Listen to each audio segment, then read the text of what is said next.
said they would never come back. That they couldn't come back. But here they are, the podcast from the Black Lagoon. To terrorize the world. Hello and welcome to the podcast from the Black Lagoon, where we metaphorically slice and dice our way through horror films of old and new. I'm Brian, hopefully not a one-dimensional character in an anthology film. I'm Nick, deathly afraid of roaches. Oh no, okay. As you guys know, we have been doing Black Lagoon Reacts. You could watch CREEPSHOW on YouTube in real time. Now you can also watch our reviews on Black Lagoon Reviews. Or listen to us on the podcast and keep it classic Black Lagoon.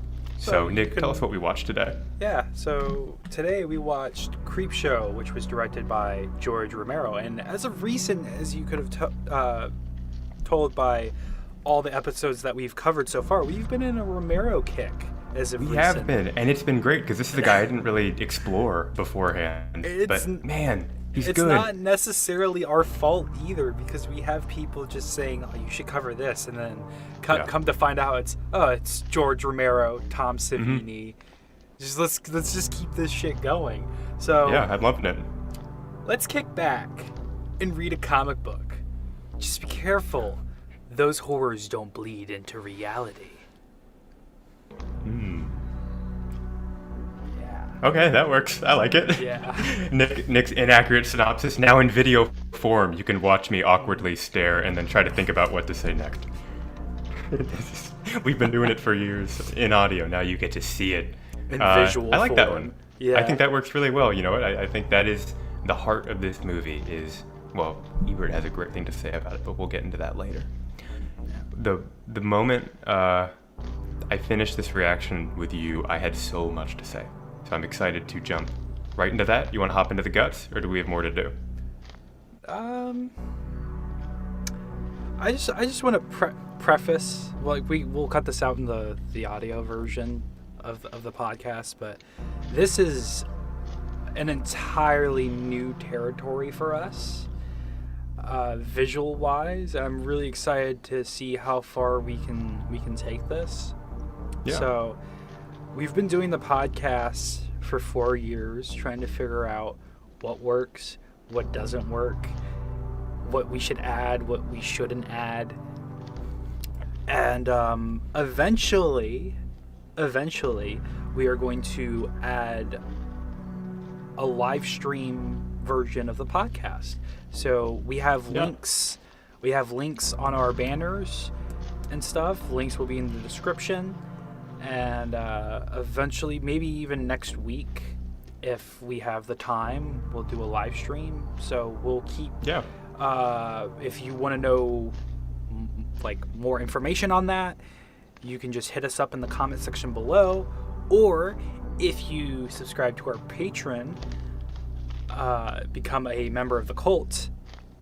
Talk to us there. Join the Dark Assembly with the Golden Altar, and you can discuss there. Talk about all sorts of horror movies and whatever you'd like. Get to know us better. This show is going to evolve to what you guys want. So if you want live streams or any like that, comment. We will listen. We will do it. We're all for it. All right? Yeah. Okay. Guts? Guts. And when there's no more room in hell, the dead will walk the earth.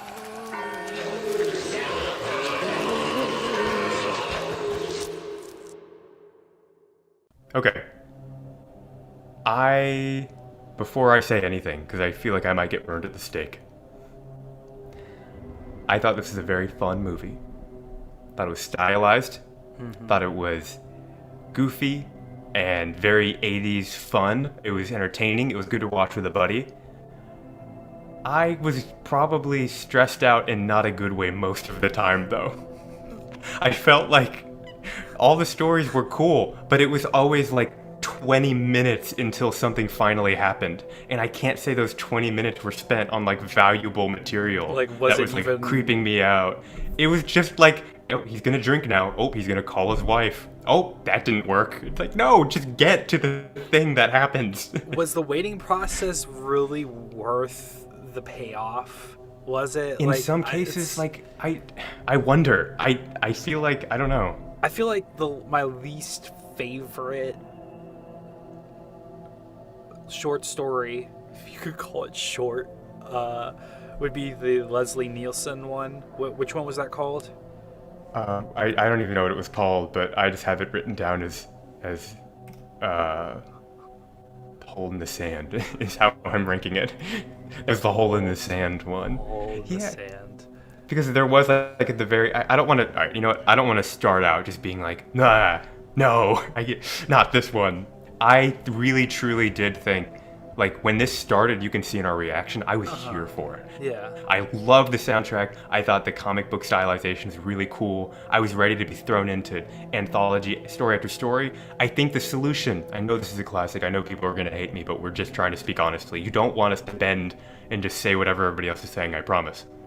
I think the solution would have been show 6 stories, or wait, I think they may have. Show 2 more stories than you did, right? And then all of the other ones could have been shrunken down. With a bit more economy of words, I think this could have been really riveting. Because the payoff was cool, the story was good, the actors nailed it. It was fun to watch Stephen King become the Leshy. That was kind of cool. Okay. But like, Yeah. it took so long to finally get there, and so much of the waiting was not even really important to what was happening. Right. It was just like, oh, I can't sit here and just So- wait. I pulled up all the story titles. So Okay. the first story is called Father's Day. Hmm. The second story is called The Lonesome Death of Geordie Verrill, which was based on the King short story Weeds. And maybe a reference to Bob Dylan's Lonesome Death of Hattie Carol, which that's a horrible reference because that song's a lot about something kind of sensitive. Okay, but go on. And the only Weeds I know is the TV show. The next story is called Something to Tide You Over. Tide Such you a over. Okay, I'm writing these down. horrible pun. What's the next one? The Crate, The Crate. Okay, next. which had Tom Savini's creation known as Fluffy, Ah, and they're creeping up on you. 2 of these short stories were adapted from King's short stories. How many Okay. times can this Wikipedia article say short stories? How many licks does it take to get to the Tootsie Roll center of a Tootsie Pop? Why do I keep these are the on important rambling? questions that we answer. The people need to know. God They need to damn it. know.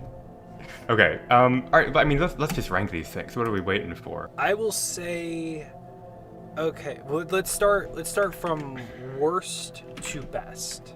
Okay, that's fair. I think my least favorite one. I hate saying this, but it's true. You know what? Actually, no. It's easy. The Tide. Something to tide you over. Yeah. To me, it got really cool at the end, and I loved watching. I love the makeup effects on the 2 corpses that had like all the seaweed. was cool. And they're Yeah. bleeding green. It was really like Yeah. it was really cool. But the we whole didn't have time to stare at a guy's head for 30 minutes in the sand. the whole time It we're could've waiting been- for something to happen quicker, but Mhm. it just doesn't end up happening. And we're just sitting here Yeah. like, are we just gonna watch a It is- person drown to death? This is It is kind just of a boring. crime being committed. It is just a crime being committed, and then half an hour later, Watching- they come back. Watching the Naked Gun comedian Leslie Nelson commit a murder. This is what this is his off time when he's not acting.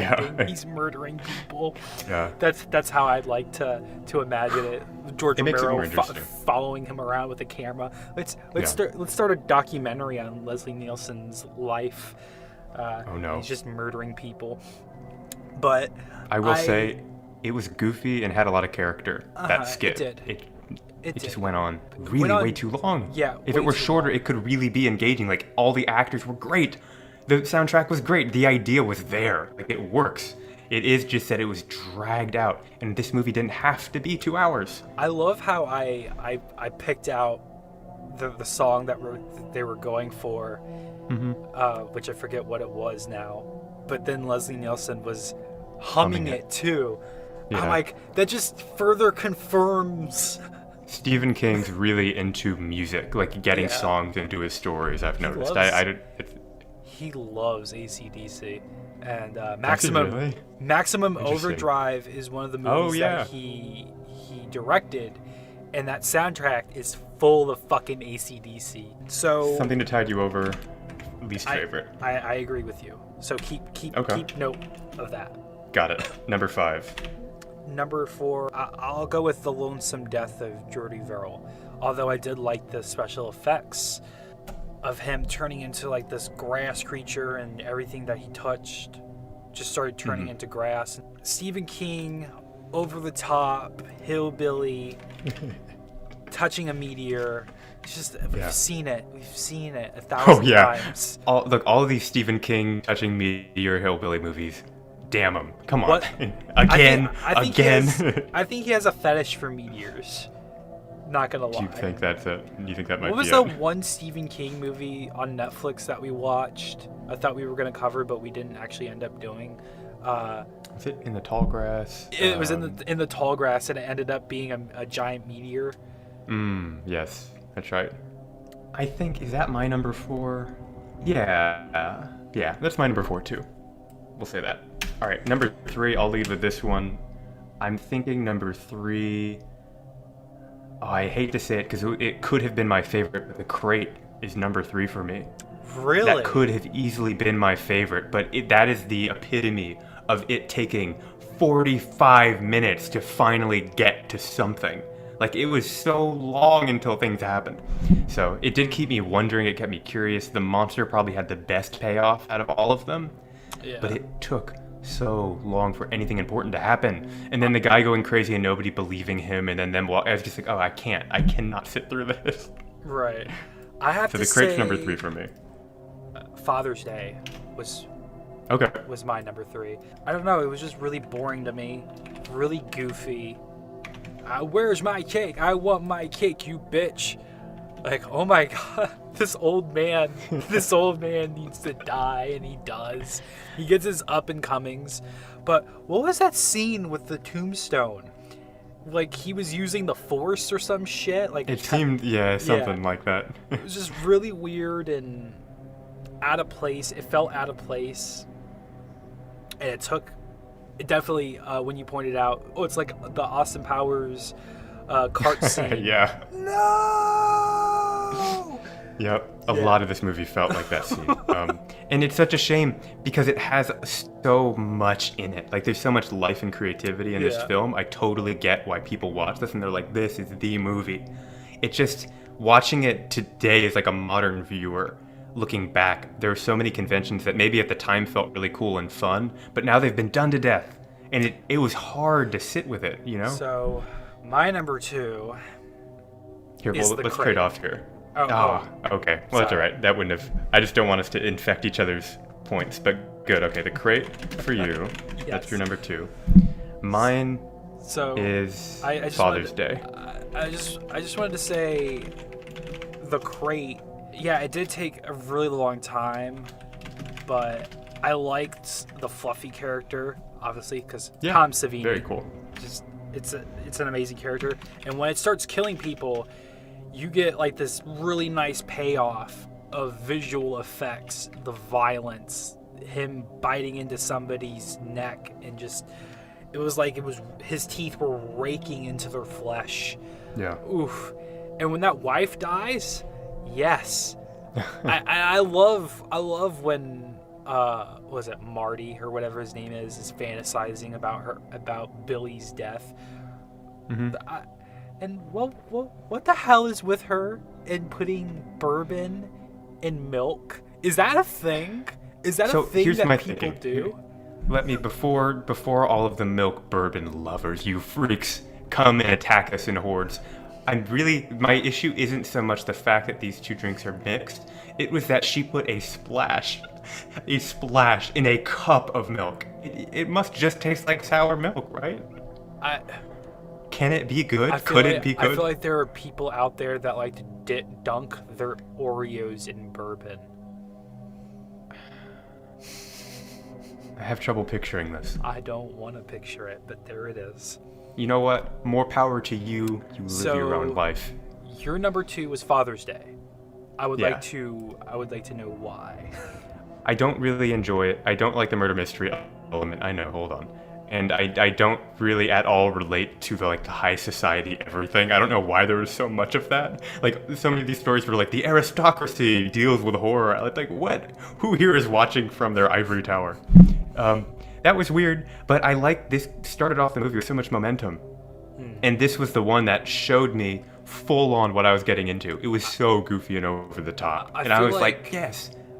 I feel like what we can relate to the most about this movie is, yeah, we get a lot of these hierarchy, rich people that think they, oh yes, the finest fancy things in life. I'm just living it up, while us, middle class, upper class, or lower class people are struggling to live, and these upper class people don't give a shit about us. So the fantasy, We got that with my number 1, yeah. the fantasy of watching somebody a snob like that get their just desserts is they're just desserts. They deserve to fucking die because Interesting opinions here that we're publicly broadcasting. So I think there is some of that. There is an element, actually, in Ebert's review, he does a good job pointing out that a lot of the people who die in the comic series are people who deserve it. And it is a sense of it's like educational comics, where it's like there's a cookie jar that says don't stick your hand in, and when the kid breaks the rule and does, something happens. It is that type of educational horror. We kind of had that in this. It wasn't so much like an assault on high society, because there were also relatable, good characters who were in it. It was just kind of like a weird plot fixation sometimes. Go ahead, you're holding something in. I'm trying to keep my composure because I don't know if I should say this, but the jar says don't stick your hand in it. But what happens if you stick your dick in it? That's my question. No mystery. Will mystery. You went right for it. No artful way around it. Will there be repercussions? Brian, you need to understand something. Nick? I am the most I am the most straightforward person with no Yet you're artistical... also so sensitive when things are straightforward. It's such a paradox, Nick. It's a paradox, and I live in a paradox. Paradoxical? Yes. That's not a word. Paradoxical. Yes. A paradigm? No. What's a paradigm? Paradoxical. A paradigm is introduced by Thomas S. Kuhn in The Structure of Scientific Revolutions about the stages with which science moves forward. A paradox is... Oh, well, you're looking for the word paradoxical. I'm looking for I know what paradox is. I'm trying to describe what goes on in my brain that is just a mesh of paradox. Because I will say that I hate myself, but I love myself. Not in an egotistical way. Like, I'm trying to love myself, and I need to explain to the audience. I need to, I'm trying to work on bettering myself in a way, like by absorbing knowledge and doing things that I love that makes me happy overall, which is like horror shit. So that's what I'm doing. We're doing movie reactions, we're doing podcasting, and we're just talking about the horror genre in itself. And we love the horror genre, and we love everybody who loves the horror genre as well. It doesn't, like, there are times where I scoff at people who say, oh, Paranormal Activity and The Conjuring are the best horror movies ever. I scoff at that, but like, I understand you guys like it for a reason, and I'm not like trying to be a dick. I'm not trying to be like, oh, my opinion is so much better than yours, because there are people out there who hate Friday the 13th. They don't like slasher movies, and I'm like, I love slasher movies because they're fun to me. Yeah, I get you. Totally. I will say, we are going to cover the James Wan, the kind of new horror genre soon, because there is value in it. It is good. Are you ready to wrap around? Our number one. I guess we share it, right? We both agree that What's it called? They're crawling toward you. What was it? They're creeping on you. They're creeping on you. Okay. That okay. short It was good. was so undeniably the most fucking horrifying experience that I had to sit through. I felt like there were things crawling on me. I put this at number 1 because it garnered the most reaction out of me. Me and too. I'm sure, yeah, you too. As soon as it started, and I saw him bent over with a can of spray, I'm like, this is gonna be a bug one. This is gonna be a fucking bug one, and it was, because he was spraying a cockroach, and I can't stand bugs. I cannot stand bugs. It brings me back to when I lived in Florida and we had a roach infestation, and I would get up. Meadow bugs, man. Oh. I would get up in the middle of the night to grab like a snack or something because bad health. I had bad health, bad dietary, everything. And I get up and I flick on the lights and I just see a congregation. They scatter. A congregation of fucking roaches doing like they're at an altar, a roach altar of some shit. In ceremonial garb.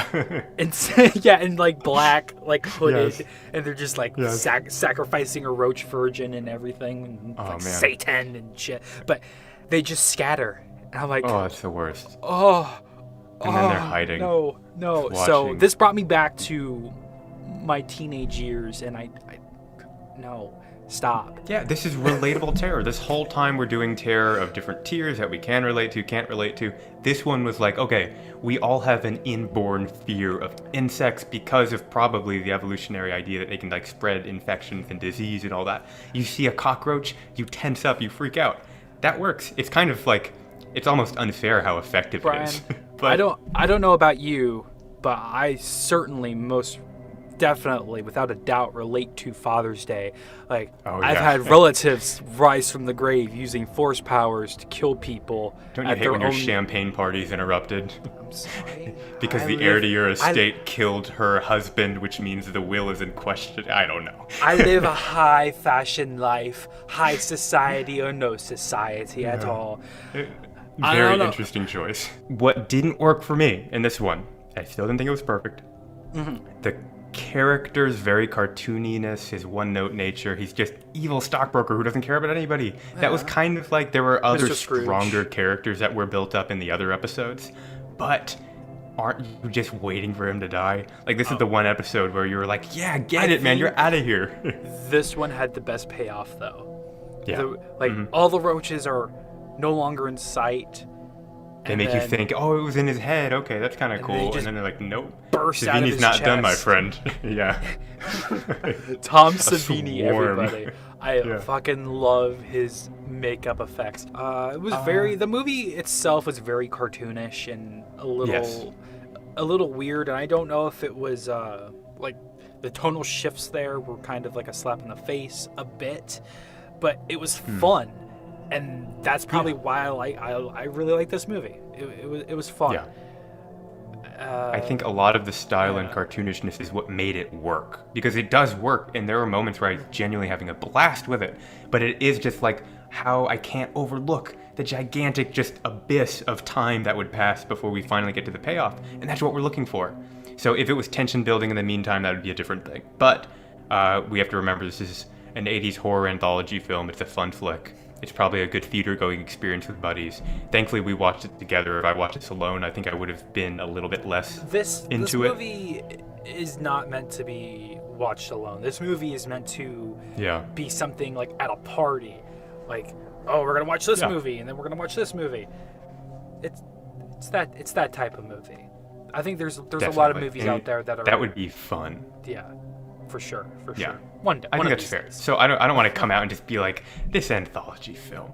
No, it was. I think there's a lot to love about it. I get the cult classic status. I get why you guys love it. And I hope you get where we're coming from and don't, catch us on fire. But the eulogy.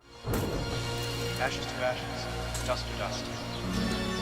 May God be with this young man's soul. And may Rod Lane rest in peace.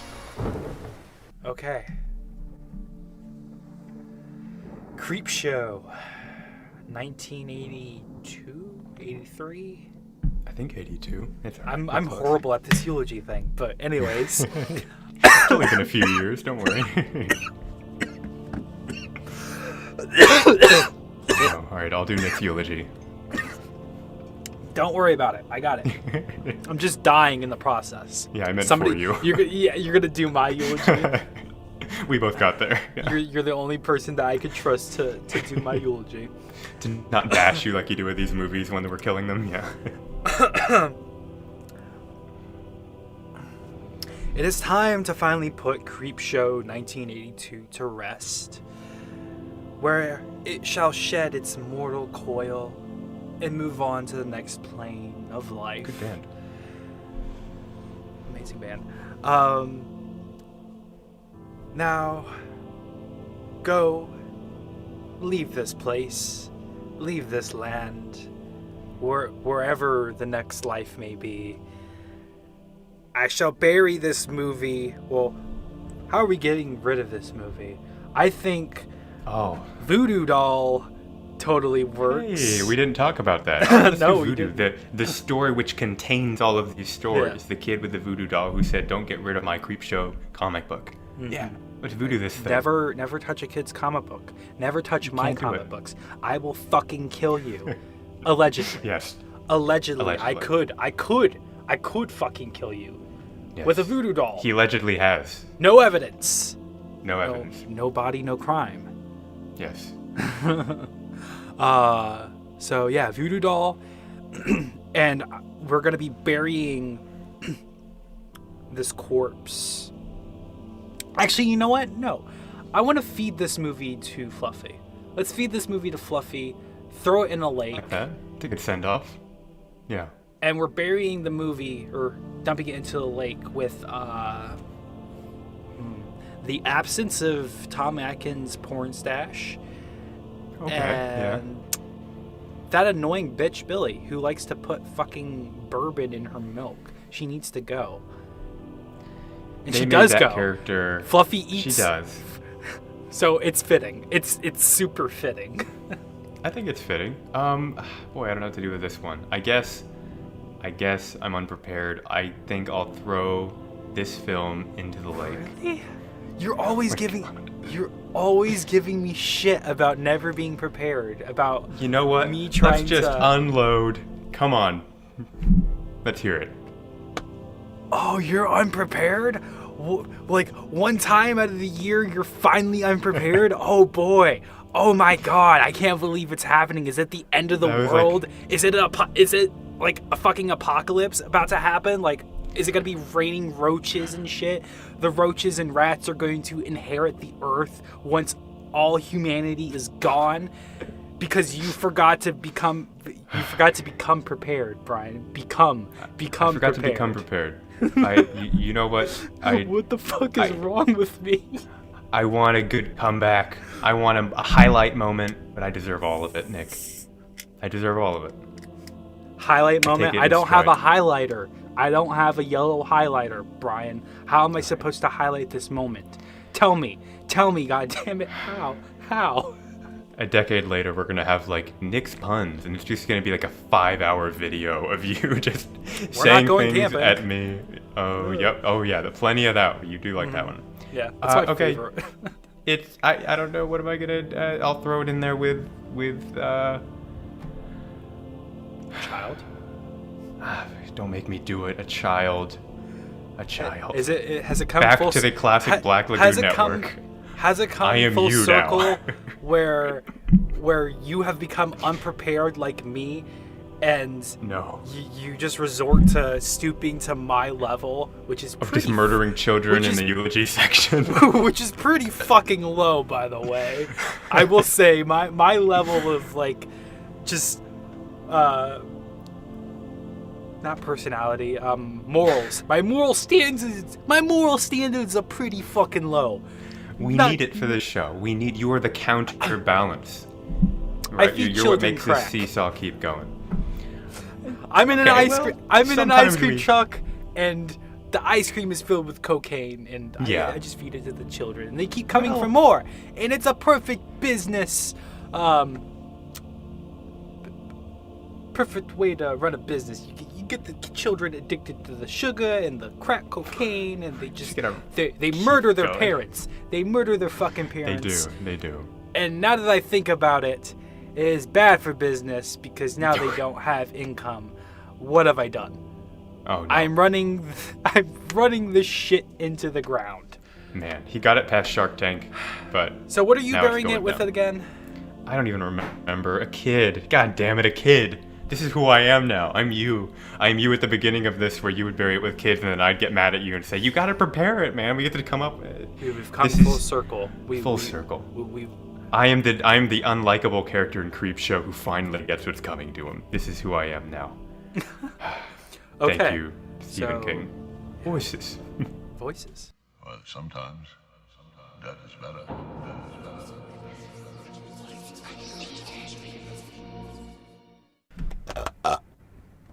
Sorry, there was a voice escaping my my body. Now you get to see it and hear it.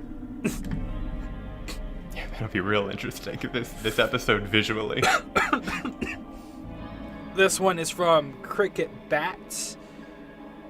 This was published on the 23rd of November, 2018. Okay. Gave it 3 stars, entitled it "CREEPSHOW isn't creepy, it's crappy."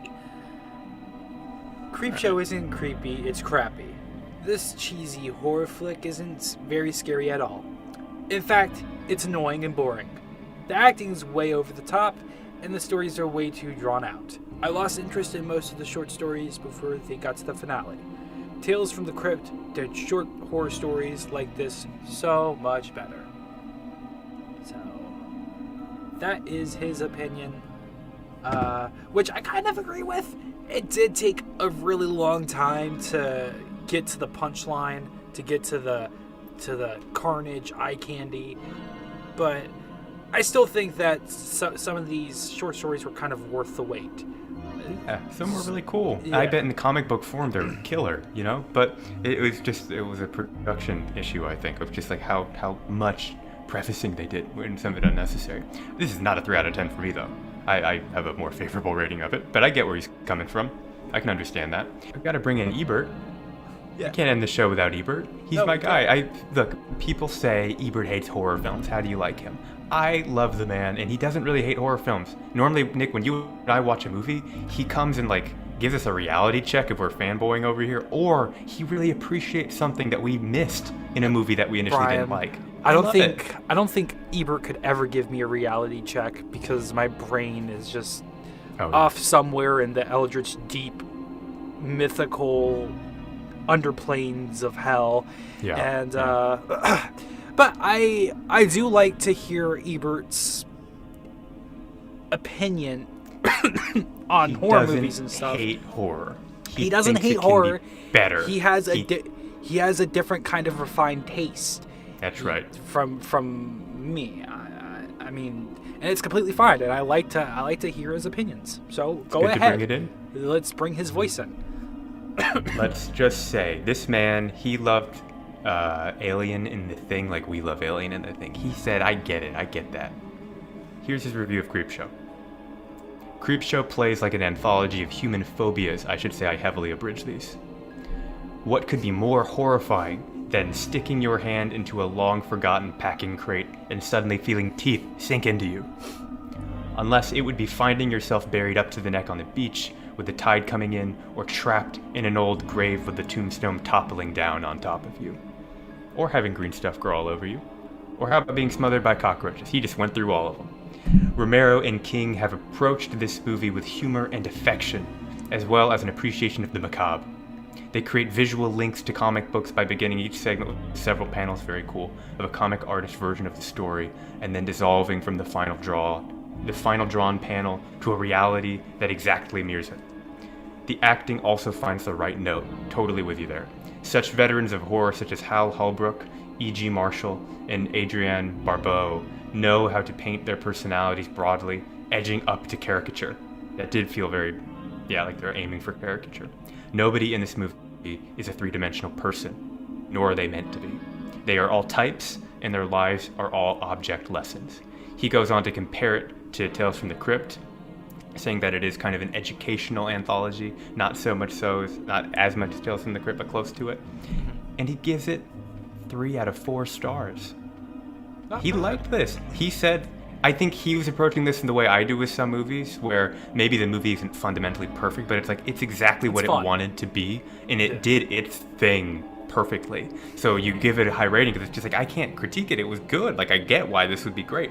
So he gave it 3 out of 4. Now, I should say, that means he liked it more than The Thing and American Werewolf. Right? That's crazy. I said Ebert liked The Thing. I'm sorry. He gave The Thing 2 out of 4 stars. I meant Alien. He gave The Thing 2 out of 4 stars. Yeah, crazy. But he liked this more than The Thing and American Werewolf. 2 of our favorite movies of all time. We'll dive into that in one of those episodes. That son of a bitch. I will say, he brings up some really good points. I wanted to read his reviews and be like, oh, you missed the mark. He kind of did his homework, and it kind of made me watch the movie a bit differently. So it is time Final for cut your, time. for your most dreadful segment Yeah. on this podcast. Yes. Final cut.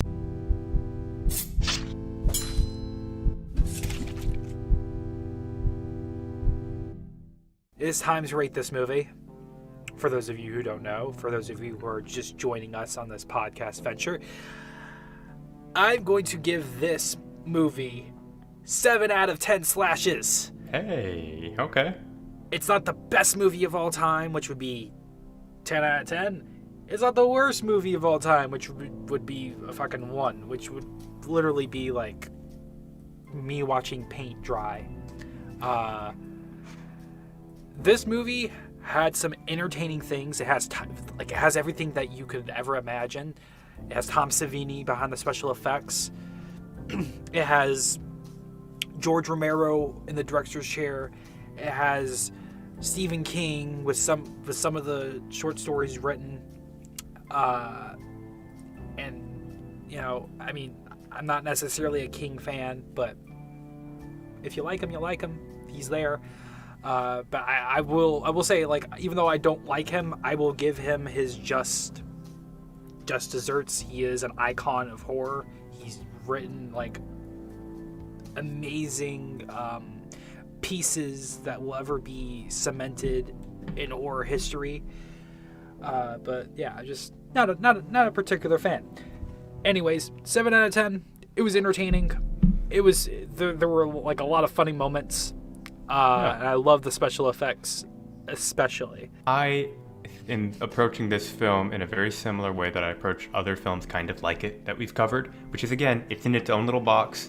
It said, here's what we want to do, and they did it. They did it pretty well. I think they could have done it better, which I consider an issue in fundamentals. Yeah. And then we have issues that are subjective. This is how I ranked Psycho. This is the only way this section makes sense. It doesn't drive me mad.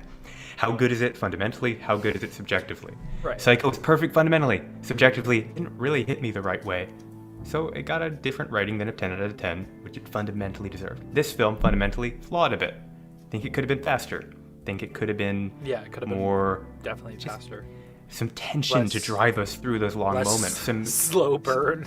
Yeah, like when you introduce these clue-style moments, make there an actual mystery to be uncovered, right? Not just people talking at each other in accents. So it's like, some things could have been better, but I also get that it's going for this 80s Halloween goofiness.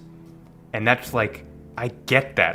That's a feeling for some people, you know, and they might watch this and feel like they're home. And it's like, I totally understand that this feels like this nostalgia kick.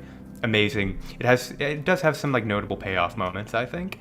And because of that, subjectively, it didn't hit me where other films have, but 7 out of 10. I think it was well done, deserving of the praise, and I totally understand why people were commenting, watch this movie, because I get why this is like, oh man, CREEPSHOW. I see why you get excited for it. That's a Halloween party movie, man. Definitely. Yeah. So I guess that about wraps it up for our episode on CREEPSHOW. If you enjoyed this, if you're watching this on YouTube, hey, hi. Thank you. Hi, hey. Look at me. Be sure to give it a like. Be sure to subscribe. If you're listening to this on the go, on Spotify, on Anchor, wherever, you can find us wherever on podcast streaming. We're everywhere. We're like roaches. We're just bursting Yes. from the seams. Yes. We have a Twitch channel, which eventually we're going to play with. We're going to do live streams, and if you want to be updated on that, we will just message us in the comments down below. Also, give us your own suggestions on horror movies, because we will cover them. Yeah. If you want to further support us, if you deem fit, you can join our family of horror. Our family of horror. It's totally not a cult. It's not a cult. Look, we're on Patreon. The sign may say cult, but that's a misnomer. some of the copy has cult in it, cultist, and words similar to that. We are a family, though, and we're here to support one another. That's the end of it. Join us. We come together to celebrate horror movies. Yes. Join us at the Dark Assembly. Join us at the Golden Altar, Again, not a cult. which is our private Discord. Yes. You can interact with us. You could talk with us. You get to learn more about us as people. You get to You make can your own form- top movie list. You can talk to us about our top movie lists. They're ever evolving. You can form a friendship with us. You just can't leave. It's the only stipulation. Thank I mean, you. they can stop giving us money, and then they can leave. But Buddy, I've written up a contract that's gonna... Never mind. We won't talk about it. Brian, Just sign your name stop. on the line. Sign your name on the line. What are you really giving up? What are you Soul? really giving up? Your soul? To who? To who? Us? Yeah? So what? We know people don't watch the outro. But if you're still here, if you're in that 1% of people who are just so stubborn that they say, I'm going to watch this whole thing, goddammit, and you do it, thank you. You are clearly... You're appreciate clearly you. of the breed that's gonna support us and comment and subscribe. Thank you. We recognize you. Comment. We like to talk to you. One of my favorite things is to just hang out and message people on comment on YouTube. You guys have some great points. Talk to us. We love to Okay. see your opinions, and we will see you in the next episode. So stay tuned. Stay tuned. Goodbye. Bye bye. Yeah. Ah. Don't click exit. Don't click exit. Ah. Oh no.